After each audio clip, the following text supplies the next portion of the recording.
As of last weekend, I know exactly one thing about the band Paramore, which is that one of their guitar players, Justin York, has a signature guitar with Hagstrom. This is it. So given my lack of expertise in this area, we won't go into how Paramore's music or Justin's playing has informed the design, we're just going to look at this guitar for what it is. Fortunately, it's a pretty good and also quite interesting guitar, so this should be a good video.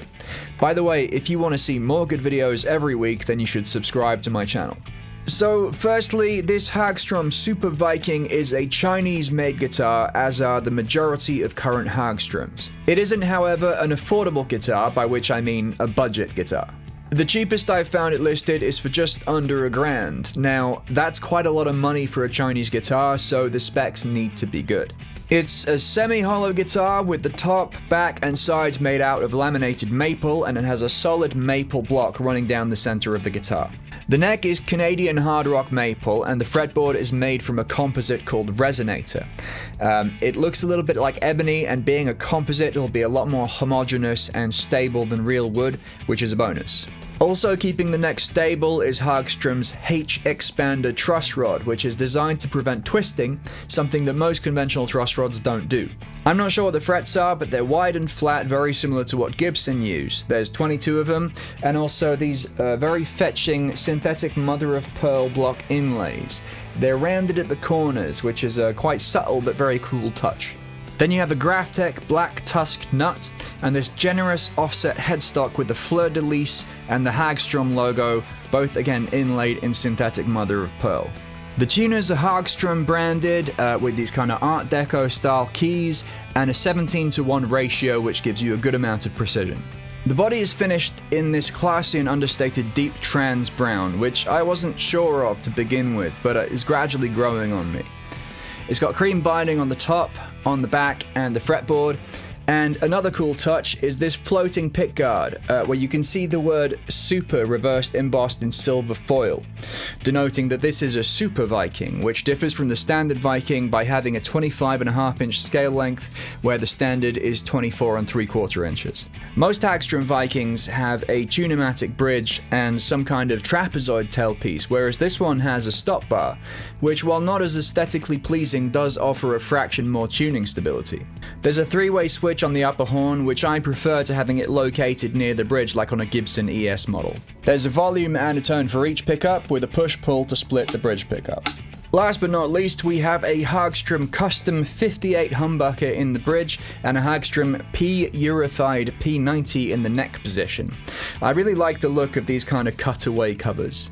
The things I don't like about this guitar are firstly that the pots and the switch are the kind of cheap component that you usually get in Chinese manufacture, in particular the push-pull pot at the tone position, which feels likely to break after not that many actuations. These witch hat reflector knobs also feel pretty cheap, and finally the finish has a few uneven spots, in particular on the treble side of the neck, where it's a little bit lumpy. I would have also liked to have seen bound F-holes, but that's a preference rather than an issue. The very last thing is that for a guitar at this price point, I would have liked to see ideally a hard case, but if not, then at least a soft case. This guitar, however, comes in a cardboard box, and the branded hard case would cost you an extra $150 at least, and it's not like they're that much cheaper from other brands. Now, I understand the economics of it, margins getting tighter, keeping the guitar below a certain price point, and all that. But it's not like a good case is something that only a few buyers want. Most of us want to take our guitars to other places, and it's getting all too common to have to budget another 10% on top of the price of the guitar to keep it safe when you do that. This being said, none of those things are deal breakers because most of them can be addressed quite easily, and once the guitar is properly set up with fresh strings, it feels like a solid and well-crafted instrument. It used to be the case that even in better Far Eastern guitars, the stock pickups were little more than placeholders, and you would expect to upgrade them to aftermarket pickups as soon as you could.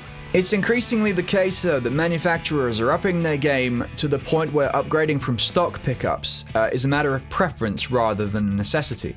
The way Hagstrom advertises the units in this guitar suggests that they've made a real effort to create quality pickups with a tone and character that's well suited to the instrument.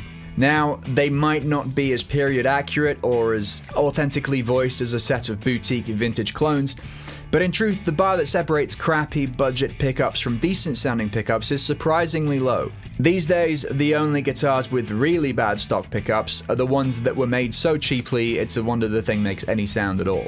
This is just shy of a 4-figure guitar, so it's not unreasonable to expect something decent. And at least in the case of the bridge unit, Hagstrom have named it in direct reference to one of the most legendary and celebrated pickups ever made, the late 50s Gibson PAF. Now, I've never been fortunate enough to play a real PAF, but I have played a bunch of PAF clones, ranging from the ones that are sort of vintage voice, but it's really just marketing, right through to the ones where they've taken MRI scans and DNA samples from the originals and traveled back in time to get some of the same materials they were originally made from. I'm not about to criticize the people who make those, or indeed the people who buy them, at any price, because I find that level of commitment to authenticity inspiring. But for practical purposes, you don't need to spend hundreds on hyper-realistic pickup recreations to achieve something close to a PAF tone. Besides, the pickup is only one element in that chain, and the rest of my signal chain isn't really what you'd call period correct. This is a very roundabout way of saying that we're less interested in how authentic the pickup is, and more interested in how good it is.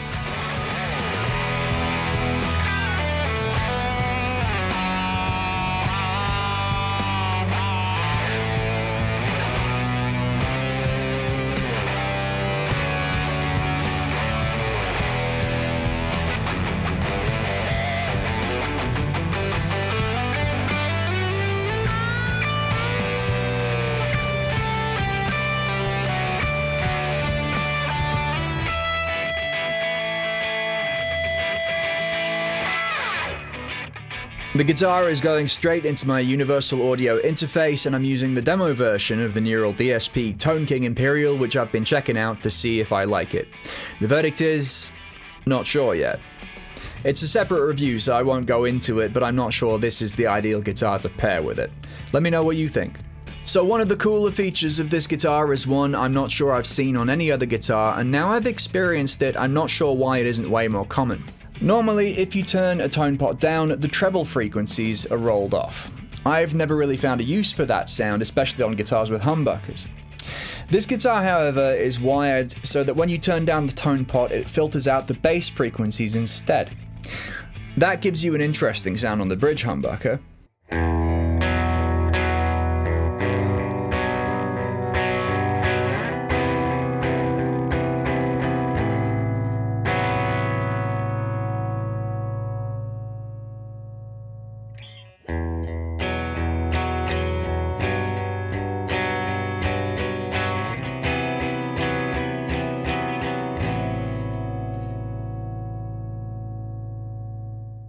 But where it really comes into its own is with the P90 at the neck. P90s are fat sounding pickups, and in the neck position they can get a little bit dark and woolly. What rolling off the tone here does is scoop the bass frequencies in a very musical way, leaving you with the sound much closer to a Strat neck position.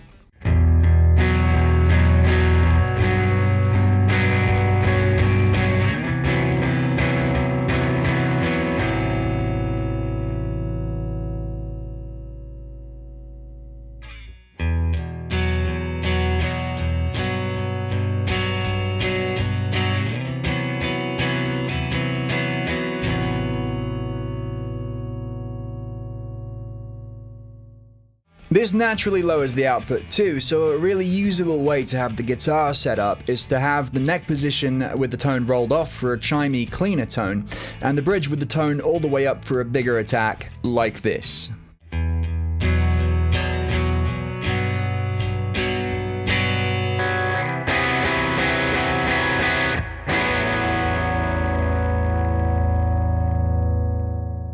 Now this won't be that big of a deal to some people, but to me, it's a revelation. So to summarize, Hagstrom and Justin York have made a very nice guitar here, and although it has a couple of minor flaws, if you're looking for a semi-hollow style of guitar with a vintage voice, and maybe a couple more sounds than you get from your everyday 335, you could do a lot worse than this. Thanks for watching, and I'll see you next time.